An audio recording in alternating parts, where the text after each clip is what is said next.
Hey everybody, welcome back to another episode of God Built This Podcast. I'm your host Maxine. We're on episode 112. 112. Where's Q-Tip? Wait, that's his name, right? Hold on, let me look it up real quick. 112. Q-Tip. No, it's not Q-Tip, it's just Q. Okay. Child, y'all know what I'm talking about. Q, Mike, Slim, Darren. Okay, welcome to the podcast. I'm kidding, they're not on the episode. But it is episode 112. Shout out. This is pretty awesome. We made it to 112. Thank you for still listening. Thank you for tuning in and giving me your feedback and commenting on different topics and my, different takes on everything. I really appreciate it. Let's just get into it because there's a lot of topics I need to get into that's been on my spirit. But first, I'm going to go on a little rant because that's what I do. And this past weekend, I got my hair braided, got my hair did, and I'm just so disappointed. Not with the result of my hair, even though I feel like she put too much gel, now my scalp looking all ashy, but I'm just really disappointed in the lack of knowledge and acceptance that is had for hair textures like mine. I have 4C hair. You guys know this. I talk about my hair pretty frequently on this podcast. And the amount of times I've experienced hairstylists, whether you're a braider, whether you're a stylist who specializes in cuts, in relaxers and texturizers, whatever it is, there is an abundance of ignorance amongst many hairstylists that I've come across who don't know what to do with my hair. Oh my, your hair is so thick. Your hair is so, oh my, like, what the fuck? Like, do you have a degree in this? Aren't you licensed? I thought you would know how to do, I thought you was licensed. I thought you have a whole history in taking care of hair and hair care. And you know what's, it's so funny because it's like, with white hairstylists, I wouldn't go to a white hairstylist, right? I'm not going to Supercuts to get my hair done. I'm not going there. I'm going to somebody in the hood because I would think someone in the hood would understand me more, would understand my hair texture, would understand my gripe as a black woman in America. There's more of an understanding that is just naturally had amongst black folk. And to go get my hair braided, I got my hair braided, like I said, this past weekend, and I frequent there. I get my hair braided by these Africans at this African hair braiding shop. And I'm saying that with love. I'm not saying these Africans.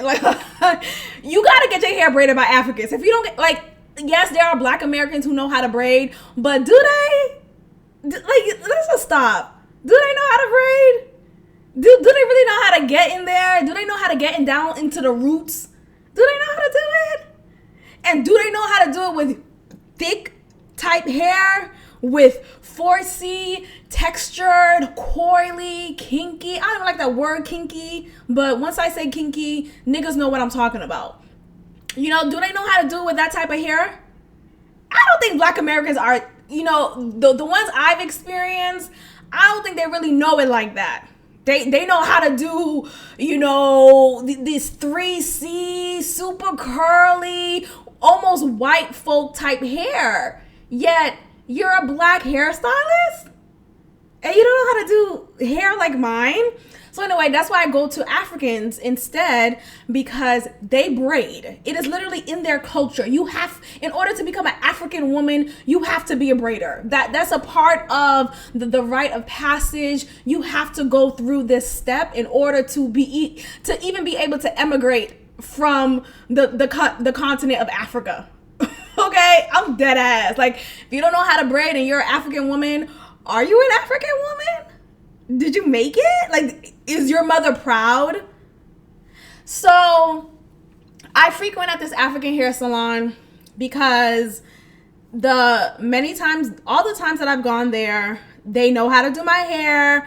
I don't deal with no, oh my gosh, your hair's so thick, I don't know what, that whole dumb ass reaction niggas be having when they don't know what to do with, like, no, I'm not the problem. My hair texture is not the problem. You're the problem.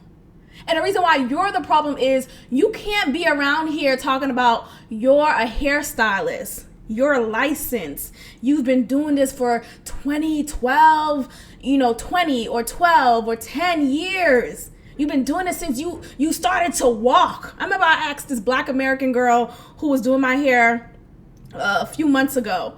And I'm just making conversation like, oh, how long you been braiding? Oh, since I could walk. Since I could talk. Like, girl, shut the fuck up. You did it. You started last year. So they would have this like arrogance about them as if they just know how to do hair. Like they're this braider and they have all these followers on IG and this grand amount of likes on their results, on the pictures that they post of the many clients who are satisfied with their hair and, oh, okay. It's like, okay, you know what you're doing. Okay, you know how to braid. It looks good. But as soon as I sit on that chair, it's, ooh, dang, do you want to get a perm? Bitch, what? I want to get my hair braided. I want my natural hair to be regarded as such. It's just so funny that within this natural hair community, there is still a hierarchy. There is still this level of bias. If you're not white, you're not right. Literally. And that's still the same within a Black hair care community. If my hair does not favor my white peers, then bitch, I don't know if I could do your hair. It's hard. Your hair is hard. What? And you know what's so there's a lot of things funny, but it's really not funny. It's actually really hurtful. But I've grown to have a thick skin around this because I've dealt with this all my life. I've dealt with people always having something smart to say about my hair texture, about the quality of your hair feels so dry. It just feels so dry. Like, it's fine. It's just thick. My hair is fine. It's actually healthy and it's full. A lot of people pay for my hair. Maybe that's me tooting my horn, beep, whatever. But a lot of niggas, I'm talking about women, pay for hair like mine. Pay to have hair like mine installed in their head. Wish that they had hair like mine because my hair is full. My hair has volume. My hair shows richness, right? A lot of these other Black girls out here have stringy, thin, falling apart, ends are like where your edges are gone. Instead, for me, I have fullness. And with that fullness comes thickness. With that thickness comes coiliness. With that coiliness comes kinkiness. And that's all a part of the beautiful package of me, of my hair, of my whole essence. So I'm so grateful that I've grown to stand in my fullness unapologetically in my 30 years of living. But this has not been an easy journey. It has not been an easy journey. I've had to deal with many moments of discrimination, of just like rejection of my standard, of my idea, of my presentation of beauty. So it's really hurtful at the end of the day. But thank God that I'm more confident who I am. But I just think about the little girls, who are having these experiences because of their natural God-given hair. Anyway, let's get to the story. So I go to this hair salon. Mind you, I've been there many times. I frequent there. I've been going to them for a while now. I've put them as my main hair braiding source. I haven't gone to anyone else since I've gone to them, since I've discovered them and been going to them from the beginning. Okay. And all the times I've been there, I've been received well. And they knew what to do with my hair. Because prior to them, I've been going to different Black American girls who I would find on IG, because I'm just trying to figure out, I'm trying to get my hair done real quick, right? So I'm trying to find some research, use the hashtag and find anyone who's available. So I will go to them and discover exactly, what type of service do they provide. So anyway, I go to this African hair braiding salon this past weekend with the intent of getting jumbo knotless braids. Now, Google hashtag the style so you know the type of look it takes, right? I feel like with this hairstyle, this is probably the easiest for my hair texture. If you want to talk about, what's easy for my hair texture or not. I think it's easy because I'm not requiring for you to make small braids, right? The hairstyle does not require for you to make small braids. It doesn't require for you to cornrow on my head. It doesn't require for a design or a style in particular that's unique. It's just a jumbo, it's a dookie braid. If you know what I'm talking about, like those of you who grew up in a time when thick braids were identified as dookie braids, that's literally the hairstyle that I have. Okay? And it's, it's a thing. It's a trend. It's cute. I like it. At the end of the day, I do like how my hair turned out. But the process in getting there, I was about to burn the whole salon down. And not just the salon, but the prostitutes who prostitute on the street of the salon. I was about to find them and burn them too. That was the level of agitation I was feeling just by sitting there, waiting longer than I usually do when it comes to getting my hair braided. But I'm used to that as a Black girl. When you go to the hair salon a few minutes before your appointment, you're gonna have to wait a good 45, maybe an hour till you get a chance to sit down at the chair. That comes with the territory. It is what it is. But with them, because my appointment was not in the morning like it usually has been, I think I was more at a disadvantage. So I understand that, and I offered some grace. It wasn't that much of a big deal. Okay, cool. So it's time for me to finally sit down at a chair, and I get this other woman who I seen at the shop, but I don't think she ever braided my hair. Maybe she helped one time. Like there was two hairstylists on my head at the same time, so maybe she helped braid the ends at one point, but she was never my main hair braider. Okay, so I sit on her chair because the owner of the shop, who's always there, she works hands-on, she's a worker. She tells me, this lady, she specializes, mind you, Africans, yo. She literally said the word specializes. If Africans aren't scammers, I don't know who is. Like, I don't know. Who is a scammer if you're not African? Who? So she tells me, trying to reassure me, hey, you're gonna sit with this lady. She specializes in this hairstyle and these jumbo. Mind you, what type of specialist field do you need to be in for this type of, like, this is not a big deal type of hairstyle, nigga. Like, I'm not asking for a design. I'm asking for dookie braids. Y'all know what dookie? I hope you guys know what dookie braids are.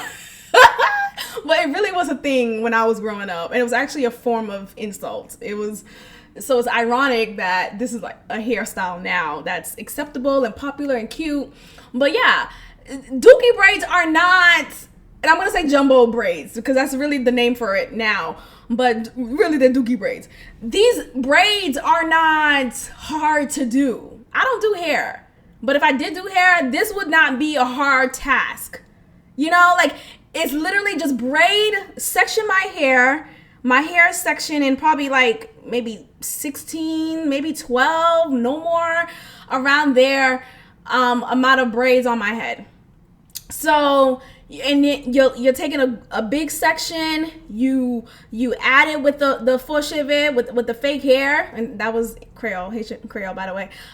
You add it with the fake hair, and then you braid it, right? And then you add hair as you continue to make sure it's thick throughout the braid, and you get it to the desired length of your choice, which is typically to your back, right below or right above your butt. It's not a hard hairstyle. So this African hair braider who specializes, like, girl, what? You need to specialize in this hairstyle? You need to specialize in this hairstyle. Okay, got it. So I'm annoyed already because, like I said, I'm there not in the morning. This one time, I'm there at 3. I actually arrived a good 10 minutes prior. You know, sometimes you like to play a little, like, okay, I'll arrive a few minutes early, see if they could start me a little early. But I understand if you can't. I understand if you have to start me at my exact time. I didn't get started on until 4, y'all. Mind you, y'all, this whole day was just a mess. Or that whole experience was just a mess. Because, so I sit there, I'm waiting. There was another woman who I was supposed to go to first. And she was still finishing up with a client. And this client, I don't know if she just got finished sniffing coke, injecting coke, or selling coke and then sniffing it. Like, I don't know in what order. I don't know if she was high. Let me just say that. She was high. And like, if you know, you know what I'm talking about. Like, if you not grew up around crackheads, I'm not saying I grew up around crackheads, but I know a druggie when I see one. Okay? An obvious one, at least. I don't know the ones who's able to function and play a facade in society, but the ones who are druggies, you could tell. Okay? So this lady, grown, like, older woman, probably in her late 40s. I don't know if it's the drugs or maybe she has a medical condition, but her body was just weird to me. It looked like she was pregnant, but the age that she looks like she is, she can't be pregnant. She just can't be pregnant. And her legs are super, super skinny, like ant-like, and her stomach is protruding as if she is pregnant. But I would see her smoke outside right in front of the shop, and she just looks so high, so cracked out. So she's sitting on the chair, and I'm supposed to be going after this lady. Like, girl, I don't want to sit in this chair. I know you guys quote unquote sanitize, but it's a no. I don't want to sit here. But I'm sitting there waiting, and I'm just looking at the style that she's getting. I don't know, where do I begin? I know I've already begun, but where do I begin with this part of the story? She is getting purple hair braided into her auburn hair, her copper hair that's already dyed to that color.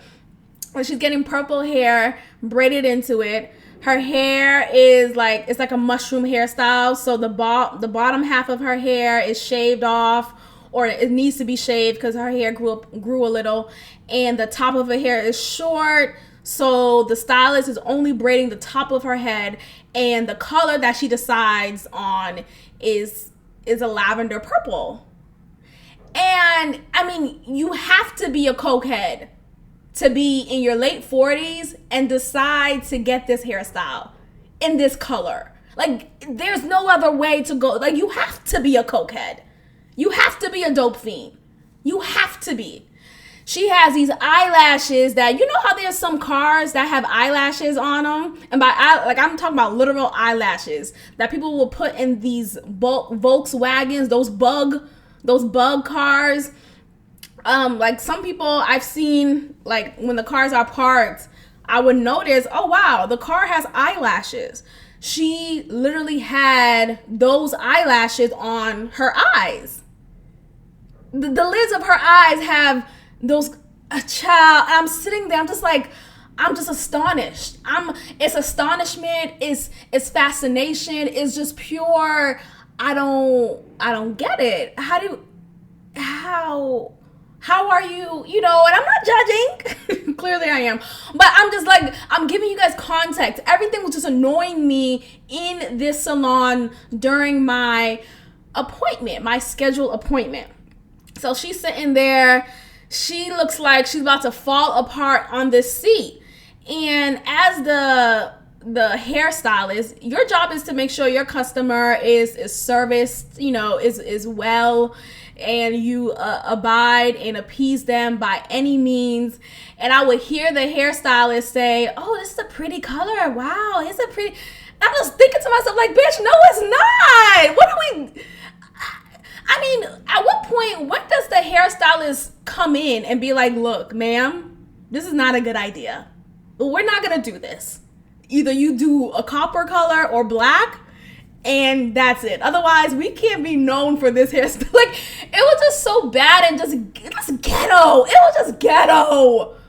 God, I know that's anti-black. You can't do that. And I think I'm going off another tangent real quick, because the thing I don't like about a lot of these woke black folks here in Twitter, in the Twitter world, in the YouTube world, is like, you cannot criticize any black people. You cannot profess their shortcomings. You cannot hold them to the fire. You cannot laugh or criticize them at any cause. Otherwise, you are anti-black. How am I anti-black but I'm black? Oh, but okay, you're anti-black. Bitch, I guess I'm anti-black because this bitch it was crazy. Like, what are you doing? What are you doing? Child, okay, so that was just annoying. So I finally am told that oh, you're gonna go to this other woman. She specializes in these dookie braids. Like, girl, okay, this sounds great. How comforting. I need a specialist for my hairstyle that's fucking easy. Are you for real? So I sit on her chair, child. And mind you, my hair, I stretched it out. I detangled it. My hair is poofy. It's big. It's loud. It's hair. It's hair. Hair is here. That is my hair. So I sit down, and these Africans, can we just go back to Africans again real quick? Because if you know what I'm talking about, you'll know exactly why I'm describing them as such. But they typically have this type of rude, unapproachable, if you're intimidated, sure, but like, they just have a harsh demeanor about them. They're not the ones to be like, "Hi, how you doing?" They're not the ones to smile. They have an attitude. They're upset. And I'm not like, look, I have my own native tongue, right? My parents have their native tongue. I don't want to discriminate against people who talk in their native tongues amongst those who understand, right? And those who speak it. So it's not like I was uncomfortable with them speaking in their native tongue around me. It is what it is. People talk shit, whatever. So maybe they were talking shit. But I sat on her chair and I felt immediately, here the fuck we go. I knew immediately it was going to be a problem. So and the thing about these hairstylists or hair braiders, let me just say that, hair braiders, African hair braiders, let me be more specific. African hair braiders, they won't even say hi to you, right? They won't even approach you with, "Hi, how you doing? What hairstyle are you interested in?" They won't like warm up to you. They won't ask for your consent. Instead, they would just rush their hand into your scalp to see how your hair feels. As if they're giving you a measurement. As if they're testing to see, oh, let me see how this bitch hair is. Because otherwise, I'm not doing her hair. If her hair is too hard, I'm not doing her hair, type of thing. Like, they're testing you to see how well is this person's hair. How is her texture? If it's not good, if it's not white, right, then I don't want to do it. Then I'm not doing it. Then your hair is too hard. It's too strong. What? So I remember, prior to me sitting on her chair, there was this other woman who just put her hand in my hair. It's like, bitch, say, "Can I touch your hair? Do you mind if I touch your hair?" And it's like, I get it. We're at the hair salon. You're, of course, going to touch my hair. But prep me up. Put some lube. Like, don't just go in there. My pussy's dry. Like, I need you to warm me into this moment. Don't just go in there. So I'm sitting on this chair, and she touches my hair. Like, mad rough. Just, boom. Like, hello? Hi, I'm Maxine. Like, you want to tell me your name first? Like, can we go on a date? Like, what is going on? So she bum rushes my head with her rough ass hands, talking about, oh, she does this. Oh no, it's too strong. It's too strong. This hairstyle can't work. It's too strong. The hair's too strong. Maybe we should wash your hair. If you are a hairstylist, let me give you some hair tips 101, especially to the men who listen to my podcast. Hey, when you wash thick hair, it doesn't suddenly make it soft. It doesn't suddenly make it curly and super smooth. No, in fact, it clumps it up. Okay, it clumps it up some more. It actually, all the detangling that I did previous to me coming into this motherfucking shop is now done in vain because you wet my hair. Now we gotta detangle it again. That is obvious. Like, I don't have to be a hairstylist to know this. You should know this by now. So she's suggesting that I wash my hair and no, not like I wash my hair, like I leave and wash my, like she's suggesting that, oh, we wash my hair right now so that my hair couldn't be as strong as it is. And she even had the nerve to say out of her mouth, oh, you should get a relaxer, you should get a perm, so that that's the only way I could do this hairstyle. As if my hair texture, just as it is not enough for her to do this hairstyle. Girl, when I tell you guys, I had to pray like Muhammad. I had to call on Mary, my ancestors. I had to find the cross. I had to draw a cross on my skin to hold me down, because the anger in me, you guys, was rising. It was risen. Just like Christ, he rose, right? My anger rose. And I was pissed. So I get up. And I don't know if you guys know, but when I get mad, my eyes get glossy. I'm about to cry, but I'm not crying because I'm sad. I'm crying because like all these emotions come at me at once. So tears just come with it. Like, I just get emotional. Like, that's just me. And I'm not ashamed about it. We'll talk about that in a moment. But like, I hate when I'm emotional and my feelings are not made valid. And I'm made to feel like, oh, you're being sensitive, as if sensitive is a negative trait. So that's a whole different conversation, but child, we'll get there sometime. But so I get up. I'm like, no, that's not okay. I've had my hair done in this style many times. I don't need to get my hair washed. My hair's already clean. I don't need to get a perm. This is unacceptable. And I'm going off. I'm telling her, your manager told me that you specialize in this hairstyle. So why can't you do my hair? So the manager sees what's going on. She comes over. She's very professional. I do appreciate that about her. So she comes over, and I'm telling her what this lady said to me, how it's not okay. It looked like they had a little conversation. She pulled her to the side. So then she comes back. I sit back at the chair. Mind you, I got up. I was about to leave. I was like, you know what? I'll just go. I don't want to do this anymore. And of course, I'm money walking out. You see your money walking out the door, right? You're going to stop me, right? Which I appreciate. So I'm glad that they stopped me because I really want to get my hair done. Despite the discrimination, I really wanted to get my hair braided. So she stops me and she's like, ma'am, we're gonna make it work. I'm so sorry about that. So then she talks to the lady, and I guess she peps her, right? She peps her to handle my strong ass hair. Like, bitch, I will fight you and your big ass, because she had a really big ass, but I'll still fight you. I'll do my best. Damn it. So she gives her a pep talk, I guess, and then the lady comes back to me, and then she touches my hair again, and she like sprays something on it, and I'm just like, actually, I'm really upset still. Like, I don't care what type of pep talk you got. I don't care if you got some type of reassurance that you can handle my type of hair. I don't want you touching me anymore, actually. So I tell her stop. I'm like, you stop. So I get up. I'm like, look, I don't feel comfortable with her touching my hair.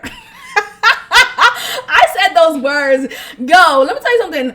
Once I realized, I could use comfortable in a sentence when it comes to my well-being, when it comes to my comfort level, like comfortability, like, I don't think that's a word though, but comfortable, that word, that is my word.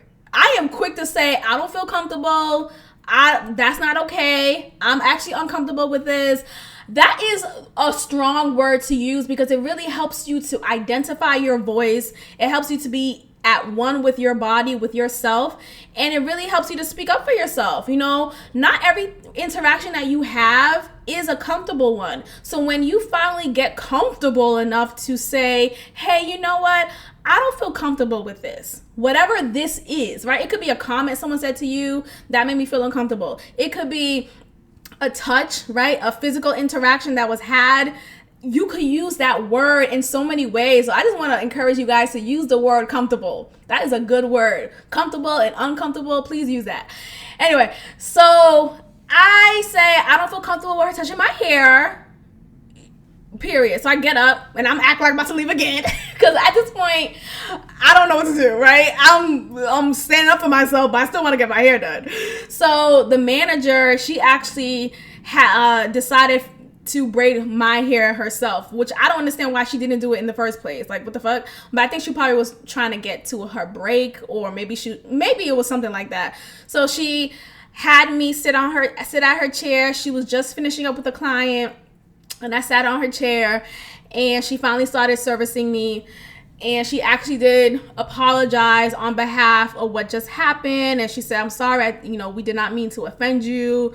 I guess she does not specialize. Your hair is very strong and full. I think she was trying to make me feel complimented that my hair is just so big and so full, and she doesn't know how to handle this, this much hair. And it's like, okay, look, I appreciate this, right? I appreciate your words. I appreciate you even calming the situation down and appeasing to me as your customer. But this is not okay. And I said that still. I was like, look, I appreciate you saying this, but that was not okay. If she's a specialist, then she should know how to do my hair, any type of hair. And I don't appreciate being talked to like that, or I don't appreciate being treated like that. And so she just apologized again. The other lady, though, the actual braider who said those things to me, she didn't apologize. She didn't come around to me because she's fucking rude. Damn, at the end of the day, Africans are rude. Let's just keep it a buck. Africans are fucking rude. Africans are fucking rude, okay? Especially the old school ones, the ones who are older, the ones who are grown, women in particular, just aggressive and rude. That's anti-black, whatever. Call me anti-black. In my experience with a lot of African women who are older, these motherfuckers are rude. Just like unapproachable as fuck. So anyway, I just want to talk about that because texturism is real. And for those who may not know what texturism is, it's exactly what I described. The experience that I had at this hair braiding salon was due to texturism, was due to the fact my hair texture, 4Z really, but we'll talk about that another time. But basically, texturism is discrimination against hair types like mine. Kinky, coily, thick, full hair like mine, being discriminated against, being rejected, being just insulted because of our natural hair texture. You know how there's colorism, there's racism, there is texturism. It's a real thing, and it's so disappointing when you experience that from your own people, from your own kinfolk. And it just sucks. And I dream of a day. I dream of a day when I will come across a hairstylist who is full of knowledge, full of experience with hair texture like mine, who is not just full of knowledge, but who actually appreciates my hair texture, who actually desires for hair texture like mine, who actually really who actually likes it, who's not brainwashed by colonization standard of beauty. Because that's really what it is. You know, y'all are so quick to be colonizers yourself. Period. You want to be mad at the white man, be mad at yourself. Be mad at yourself for still perpetuating these colonized standards of beauty. When what you're really doing, you insulting me, you rejecting my hair type. Bitch, I have the same hair type as you. And that's the ironic thing. You would think she's half white. You know, you would think she is, I don't know, Caucasian herself. No, she is an African black at that, not a black American. So you black. Okay, you black. And yet you are so, you're just so lost. You don't know how to get around my type of hair. My type of hair is just, it's too much. You don't get it. What's going on? What, like, when literally under that wig cap, bitch, is my hair. Hey, your head, I know you're wearing a wig. Like, she's literally wearing a wig cap. You see the cornrows peeking out. That's my hair type. You have the same thing. It's the same thing, bitch. It's just like, there's this like, are you delusional? We come from the same hair texture. We are the same. There is nothing different about our hair texture.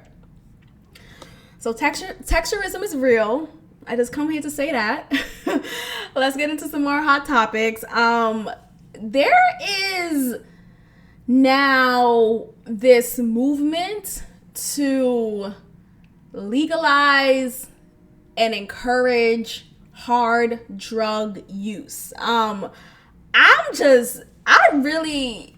This world is going to hell.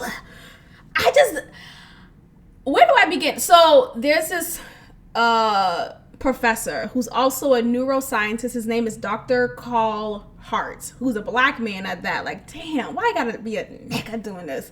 So he's a black man, and he is he's a well-respected professional, right? He is in a career field that is respected, that is revered, you know, a neuroscientist. Wow, a college professor. Wow, hey, I was one at one point, so shout out to me too. But he is well-respected. And he recently just came out, not on some homosexual tip. Shit, he might be. It's like, no, but not on some homosexual tip, not on some bisexual. No. He just came out as a heroin user. And not like, oh, I once battled with this disease of addiction many years ago in my 20s, and now I'm here to talk about the plight of addiction. No. He came out as a current, and not just a current user, but a proud user, a proud boy, okay? He is a proud, hard drug user. And he's going around writing articles, going on interviews, talking about why it's okay and how heroin, and we're not talking about weed, y'all. And that's the funny thing about it. We're not talking about marijuana. We're not talking about Mary Jane. We're not even talking about ayahuasca, which is pretty interesting. I remember at one point in my life, I was not thinking about doing it, but I just thought, this would be kind of interesting.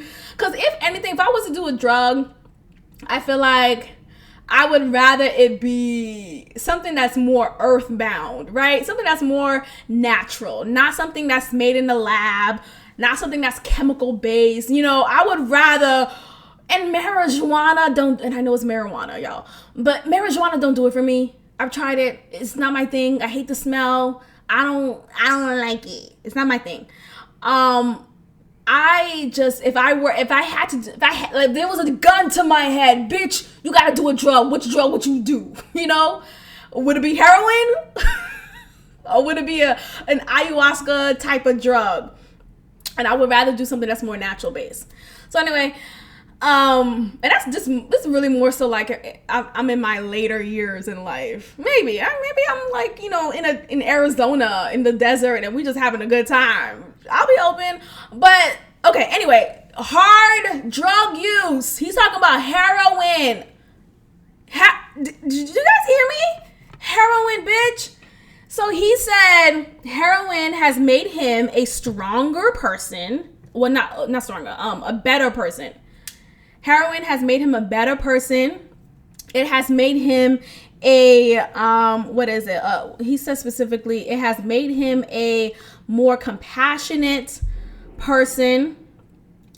And he is fine with it, basically. He is proud of his use of drugs. So let me give you guys some background. So basically, he first tried heroin in his later years of life. He is well over his 40s, and he has tried heroin for the first time about 6 or 7 years ago, according to this article by The Insider.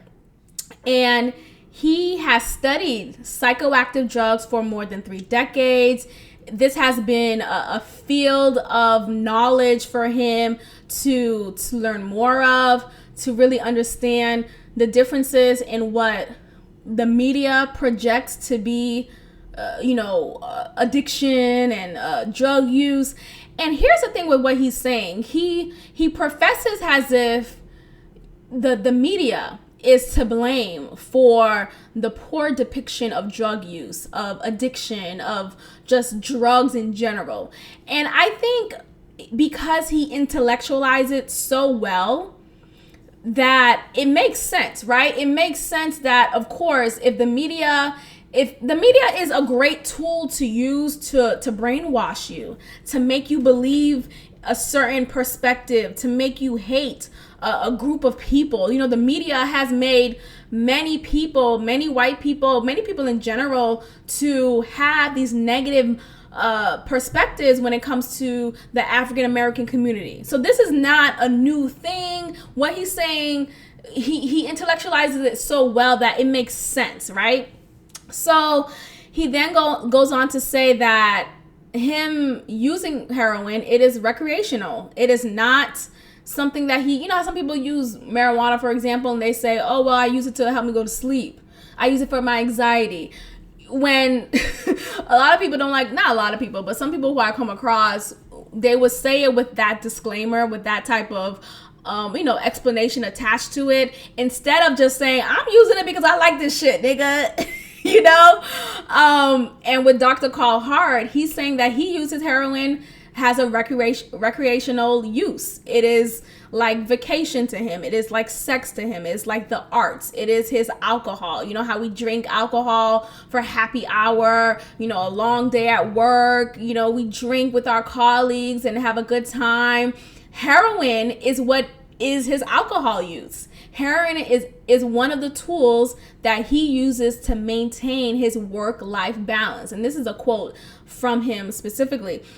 And what's so interesting about this is that he creates this idea, this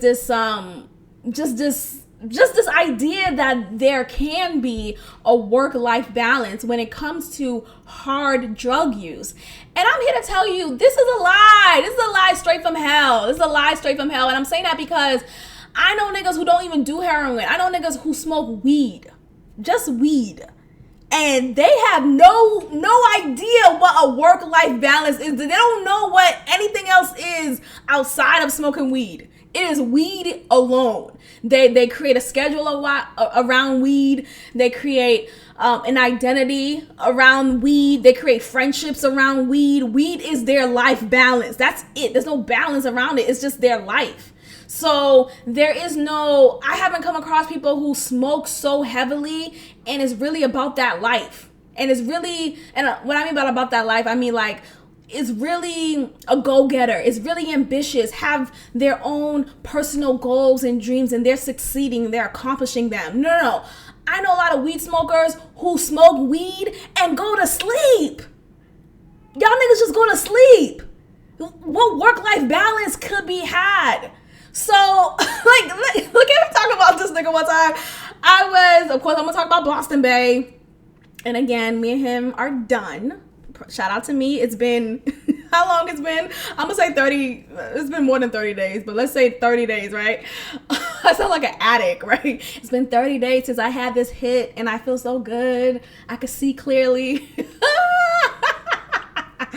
But yeah, I just want to keep on saying that because I know every time I bring him up, it's been a lot of times of me saying, hey guys, I just took him back and I feel like it's gonna be different. No, it's really, really done and I'm really proud of myself. So that's me giving myself the shout out. But when we were seeing each other, I would frequently go over his house. And this nigga, it's one thing to smoke weed, but to have a bong, like, nigga, go seek help. Go seek Christ. Find Christ the Lord. Find Christ the King. Because for the life of me, I cannot understand why this is captivating you so much. I would be, the bad bitch that I am over his house. And we're seated on his couch. I'm ready to suck his dick, just the regular. And shut up. I'm kidding. I'm not. We were dating. So I'm telling the truth. So anyway, so I'm sitting there, and he's just rolling up. Not just rolling up. He rolls up first, right? There's a whole process. He rolls up. He puts us in this whole compartment situation machine that he created by cutting up half of a soda bottle. Like, what the fuck are you doing? Like, the amount of energy that he took to create this bong, he could have applied it to a business plan. He could have applied it to saving more. Like, it could have been used for something more important. I'm uncomfortable with this. I'm uncomfortable. But yeah, he applied this amount of energy towards his addiction to weed alone, y'all. So he's doing this and he's so fixated on rolling it, right? He's so fixated on putting it in the little compartment situation. He then, every time he smokes it or like, not sniffs it, but like he inhales it from the bong. And y'all know what I'm talking about if you know people who smoke. But you sniff it from the bong, he exhales so strongly. He's coughing. His lung is coming out of his chest. He's coughing so hard where it's like, are you okay? He's like, literally just like that, y'all. Are you a 65-year-old lung cancer patient? Is everything okay with you right now? Oh, you're fine. You're just smoking weed? Oh, got it. Wow. So he's seated and he's coughing up a lung. I'm seated next to him, still trying to be cute. I'm still trying to be desirable to him because I still felt like, you guys know, I would never feel like he desired me enough, at least. He never really gave me compliments like that, or he just never really would see me the way I needed to be seen. And I would sit there trying to, maybe look a certain way or trying to just be cool enough for him, however that looked like. And he's coughing up his lung. This nigga is sick. He is coughing up his lung. And I'm just not, I don't know what to, like, do I call 911? Should I have somebody on speed dial right now? What is happening? So he's coughing up a lung, and the nice person that I am, I go ahead and pat his, and not his back, because I read somewhere that you actually pat the chest of someone who's coughing because it helps with the esophagus. It helps with something. So I was patting his chest instead, and trying to be present with him, trying to just be of aid to him, and I'm just hoping that he'll just stop. This is making you cough up. You're doing all of this. You could just stop. But he's still doing it. So I'm still patting his chest. He's being polite and saying thank you. And he's coughing up. Every time he finishes coughing, he's like relieved. Like, oh my God, like literally a cat ball was in his throat. Like that type of relief. So he's coughing up his lung. I'm tapping his chest, and all of this for weed. So I think about this quote by Dr. Carl Hart talking about heroin is used recreationally by him and how it helps him to maintain a work-life balance. And I just think it's such a dangerous rhetoric. It's so dangerous. I think it's so dangerous when you have someone who intellectualizes drug use. And I'm going to be specific to hard drug use, because there's an argument for, with marijuana, it's not that bad. It's of the earth. I'm not even here to talk about that, because Boston Bay was enough for me to realize I don't want my nigga smoking, especially not like that. Like, if you want to smoke a cigar, nigga. Like, that shit's sexy. A cigar? Okay. I let you smoke a cigar and blow that shit in my face. Okay, that's sexy. But weed? Get out of my, like, that shit is just so gross to me, especially you coughing up like that. Like, are you okay? Do you need the CIA, the IRS, all the acronyms? Like, do you need help? What is wrong? So he's coughing up a lung, and he's doing all these things, and he's just so relieved at the end. He finally stops. He puts the bong down. He has enough of a hit to get that high that he desires so much. And I'm just seated there in my booty shorts trying to be cute for him. But he doesn't see me, because he sees these demons probably instead that he's addicted to, that he probably is in a soul tie with. He probably is in a soul tie with these spiritual beings who I can't see, right? Supernaturally. And this is just the experience of my time with him consistently because of his weed addiction. So I think about this quote by Dr. Carl Hart. I think it's so dangerous to say that heroin is even an opportunity to have a work-life balance. You have niggas who can't even handle weed, and they're supposed to have a work-life balance based off of what you said about heroin. This is so dangerous. And when we intellectualize this conversation by saying, well, the media paints a negative image about drug use, and for so long we criminalize marijuana. And the thing is, there's a lot of people who don't think as critically as they should, right? And they are easily influenced. They're easily just influenced by people who are saying things that their parents said was wrong. But hey, you have this doctor who's a professor, who's a neuroscientist, who's credited, right? This is a credible, reputable man. Okay, I should trust what he's saying. But you trusting him is putting you in danger. You in danger, girl. You in danger. Where's that from? Ghost, the movie Ghost. But it's just so dangerous, and I just hate that this is even a conversation. As much as I love conversation, right? As much as I love debunking and criticizing and just thinking, using your critical thing, just all of that is fun to me. I love that. I think this conversation is so dangerous that it shouldn't even be had, to be honest. It's one of those conversations that I think should really stay in the kitchen.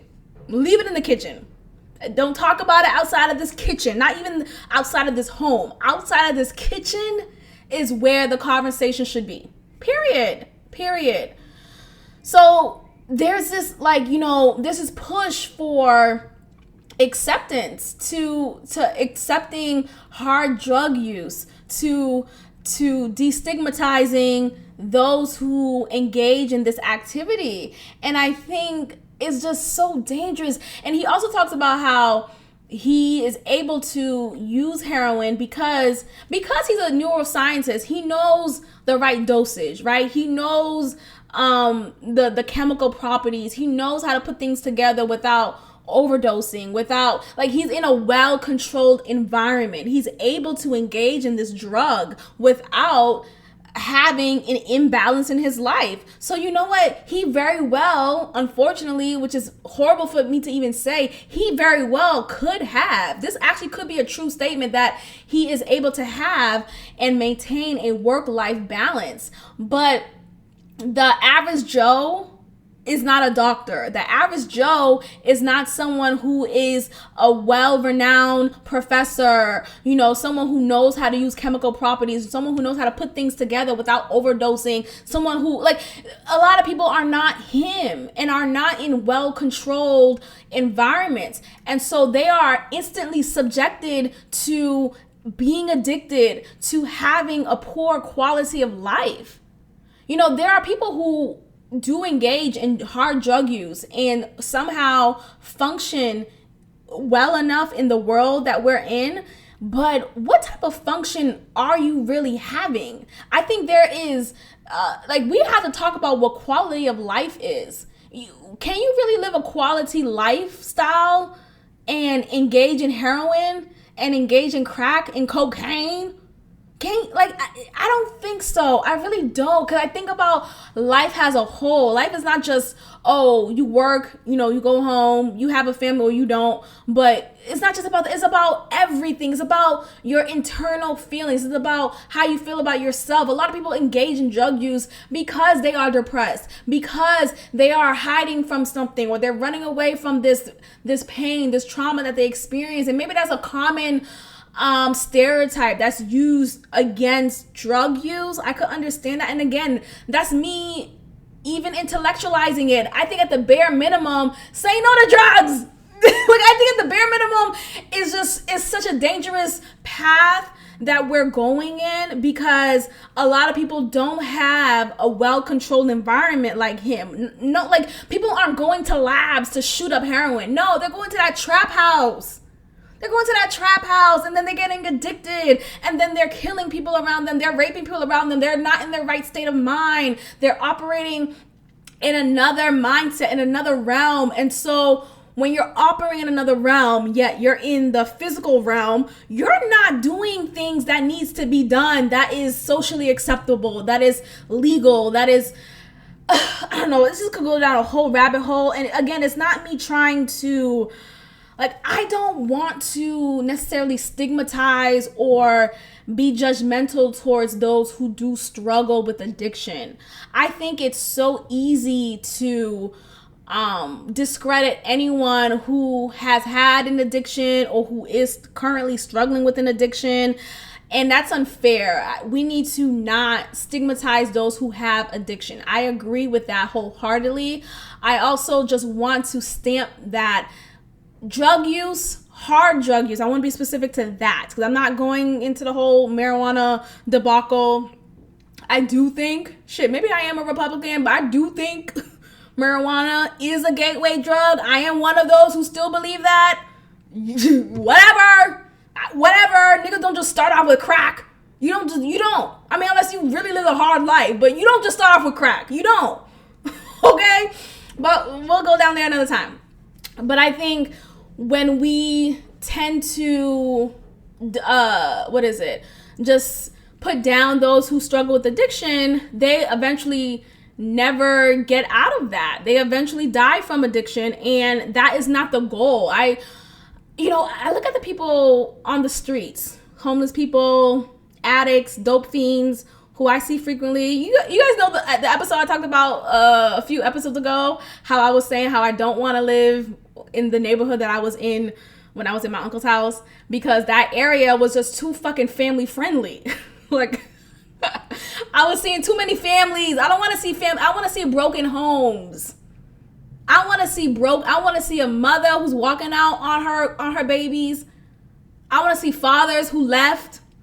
I want to see, the uncle who's still around the block. I want to see that type of shit. I'm from the city. I'm from the motherfucking city. I want to see that. Okay, I'm dead ass. Like, what the fuck, Maxine? I'm so serious. Like, with balance. Balance is the key word here. Balance. I don't want to just see families just walking around happy-go-lucky. It's so safe in the neighborhood that you can let your 10-year-old walk to this corner store? No. I want a level of fear every time I take my keys and jangle it into my doorknob. I want to feel like someone's going to come up behind me with a knife. I want that type of feeling. Give me that type of feel, motherfucker. Give me that. Okay? And I have that now. the area that I live in, it's luxury, right? But there's a cost to living in a downtown, midtown area. You are more inclined to seeing addicts. You're more inclined to seeing drug dealers, drug abusers, homeless folk. That is just a part of the territory because they're going to be more so in the inner city than they are in the suburbs. And that's a cost that I just am paying. And that's fine by me. Just keep your head down, be strong, brother, But that's the environment that I want to live in. And while I'm living in this environment, I'm used to it. I'm not new to it. I still feel this sympathy towards the ones who are out here on the street, who are struggling, who are knee deep in their addiction. And oftentimes we throw away these people. We throw them away. We dismiss them. We discard them. We make them feel like they're dirt.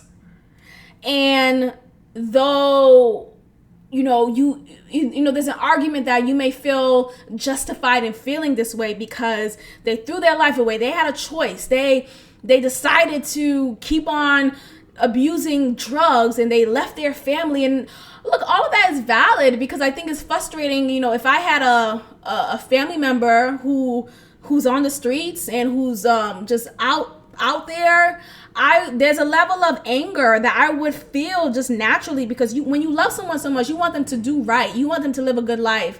And when they don't, it's just so sad. Like, why aren't you even trying? Why don't you care? But then you have to take yourself out of that, right? You have to also recognize that you don't wake up an addict. You're not just born an addict. You're not just out the womb, I'm gonna do crack. No, there are experiences had. There are traumatic journeys that you are involved in that allow for this addiction to unfold. It is just a natural course of things, unfortunately, when you have been traumatized, right? If you're a victim of rape, of molestation, of physical abuse, of abandonment, of rejection, and it doesn't even have to go that deep, right? It doesn't even have to go to, I was raped by my father for many years and now I'm an addict. It doesn't even have to go that deep. A lot of times it happens because maybe they were the youngest in the family and no one gave a fuck about this child. No one gave a fuck about Rachel. I'm just using a random name. No one gave a fuck about Rachel. Rachel's the youngest in her household. Rachel would do her best to get good grades, to get attention, for her parents to see her and the work that she's putting into it. But because her parents had 6 kids before her, she's the last in the totem pole and she's not seen. And maybe this happens more so with the middle child than the youngest child. But regardless, sometimes just by being unrecognized, sometimes just by being ignored and not being at all just seen by your caregivers, that is enough for you to even become an addict. It takes something as seemingly small as that to now develop an addiction to hardcore drugs. So there is sympathy that I feel when I see people out on the streets, because I look at them and I think about, like, what happened? What could have happened to you? What happened to you for you to turn out this way? Because something happened to you. I just don't, and I can't believe you just choose this life and you had a great upbringing, right? You had parents who loved and cared for you. You lived a sheltered life. And sure, there's anomalies to everything. I'm sure there are plenty of white folks out there, white students, white kids who are out here doing drugs, and they lived a nice life. You know, they come from a nice background. There's anomalies to everything. But generally, it is not like that. Generally, you are seeing more so people who are addicts because of a traumatic event that took place in their life. Child. So I'm here to just say no to drugs, and not even on some Ronald Reagan, Nancy Reagan type of shit. I know that's so like dismissive. Just say no. Just say no. No, that's not what I'm saying, but that is kind of what I'm saying. But what I'm saying is basically we cannot even have a conversation okaying the use of recreational use of hardcore drugs. I don't think that conversation should even be had unless it's being had under these types of tones and attitudes that I'm expressing right now. But otherwise, it's very dangerous. I completely disagree with his rhetoric. I know a lot of people who are in agreement. I don't know a lot of people in particular in my personal life, but I've seen a lot of people online agreeing with his stance and saying that he said, he's not necessarily encouraging kids to take drugs. Instead, he's saying that it's not as bad as it seems, right? It's not that big of a deal. When it's just, it takes a level of privilege to even say that. It really does. And he's even saying that he disagrees with other experts who say drugs can change your brain. Drugs can alter your brain. And to even disagree with that is just intellectually dishonest. You are a whole neuroscientist. Were you high when you wrote this? Like, were you high yourself on heroin? Like, how do I trust if you're high or not, and if you're in your well state of mind? Are you saying heroin allows for you to be smarter? Like, what is it? It's just, child, just be careful. And my heart hurts for those of us who are easily manipulated, who are easily turned and swayed to believing and to agreeing with any old thing, especially from people who are seemingly credible. So for him to be a doctor, for him to be a professor, for him to be a researcher is just very dangerous. For him to go on this whole tour about drugs are okay, have fun. Like, girl, nigga, go to hell. I need to wrap up real quick, you guys. I do want to talk about the hypocrisy in a lot of Texans who are so angry. Y'all are so mad. Are you mad? A lot of y'all are so mad that Governor Greg Abbott made the executive decision to lift the mask mandate and allow businesses to open 100%. And my problem with everybody who's mad is that all of you guys are already going out. You guys are not just going out. You're going out to these packed, these crowded establishments, bumping and grinding and having a good old time, mask off. You're going out. Ain't no social distancing happening. Ain't no space. Niggas is crowded in a bar. You're in a basement, actually.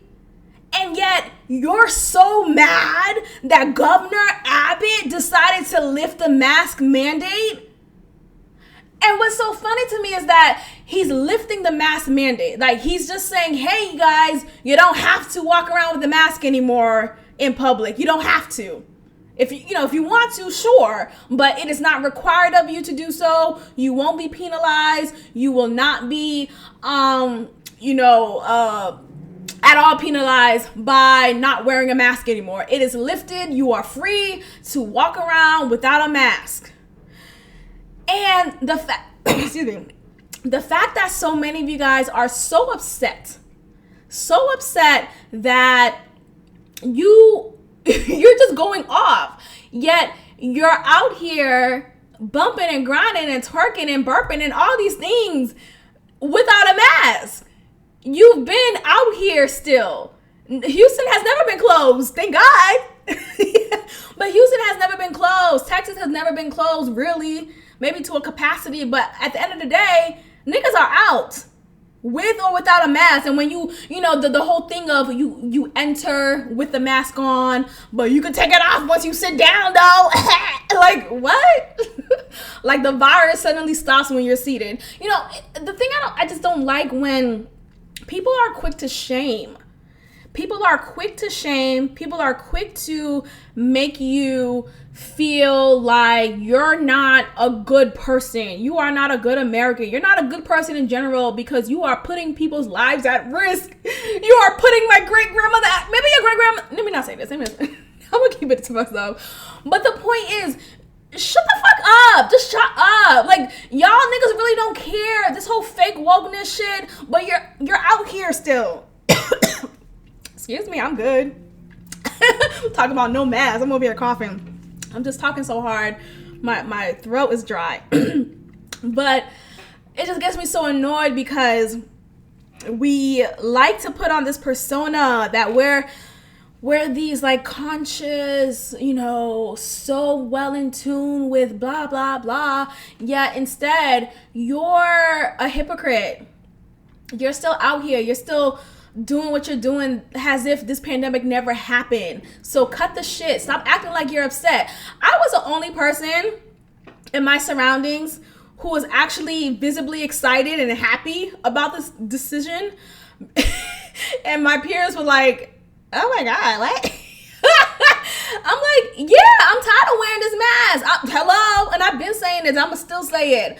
I remember when it first, you know, when everything started, you know, coming out and, you know, we heard about this pandemic, I was just like, okay, like, whoa, what's going on? Like, I was still trepidatious about it. And I was always still like, I'm not going to settle for this type of life. I don't want to settle for this. I don't want to just be okay with wearing a diaper around my face. I don't want to be okay with just seeing people's eyes and not being able to smile to people and kind of feeling out their eyes to see, you know, what energy they're giving to me, right? I'm going to resist. I'm not going to settle for this type of life. So, you know, but respectfully, I still wear my mask because, you know, I'm not gonna go to work without wearing one because it's a part of the mandate, right? I'm not going to not walk into an establishment without wearing one because that's a part of their rules. So I'm gonna be respectful to what rule you have. But let me tell you something. As soon as I walk out of that establishment, as soon as I even walk towards the exit, my mask is off. Like, I'm just like, oh, give me like I saw a picture of Mississippi, of this ad for Mississippi, because apparently Mississippi is on the same wavelength as Greg Abbott. They allowed for them to have their mask mandate lifted as well. And there's this image of this black man. He's taking off the mask and he like sighs in relief, and you could tell he's sighing in the picture, like, I'm free. And that's really how I feel every time I take off my mask, every time, because I'm just so sick of it. At this point, it's been a year in, and there should be something different. Things are still as they were. Okay, cool, we have a vaccine now, but a lot of us are not running to go get it. And by us I mean black folks. I do know a lot of black people who are getting the vaccine. I'm still on the fence about it. I still haven't gotten it. We'll see, you know, God willing, whatever. But there's not much has changed. It's been a whole year. It's March, right? Yeah, a whole year has come, and we're still at the same rate. And ooh, child, if I lived in LA or New York, I would have been irate. Okay, even if I lived in Boston still. I think Boston is still kind of on the same wavelength as New York. A lot of things are shut down, and life as you know it is just not as you know it. And it comes to a point where enough is enough. Well, like, we have to move forward. We have to move on. Shit, maybe I am a Republican, because at this point, I don't agree with anything that a lot of Democrats feel or I've been agreeing a lot with Meghan McCain on The View, and I've been agreeing with her because honestly, I'm an independent thinker. I don't like to just follow the sheep. I don't like to just go with the flow with this thought process and go with what is socially acceptable or what is acceptable as a Black woman in America. I think we all need to assess things, everything, and not just accept things just as they are because, oh, well, my dad was a Democrat, my uncle's a Democrat, my sister, my mom, my whole line of family. Like, no, if you don't agree with this rhetoric, we could question it, we could challenge it, we could actually redetermine what political party you feel more aligned with. And if it's not a particular political party like Republicans or Democrats, then maybe you're more so independent, and that's okay. We have to be more accepting of the differences that we have. And I'm just so sick of these people out here who are shaming folks for not wearing masks. Like, bitch, if you don't want to wear a mask, then you don't have to. Like, just like if you don't want to get an abortion, then you don't have to get one. You don't have, but don't judge me for getting an abortion. How did we get here? But that is that. We're going to wrap it up here. Thank you for tuning in. I'll check in with you guys next time. Bye. Thank you for tuning in to another episode of God Built This Podcast with your host, Maxine. Be sure to leave a review, give me 5 stars, and of course, subscribe. Also, follow God Built This Podcast on Instagram at God Built This Pod. God bless.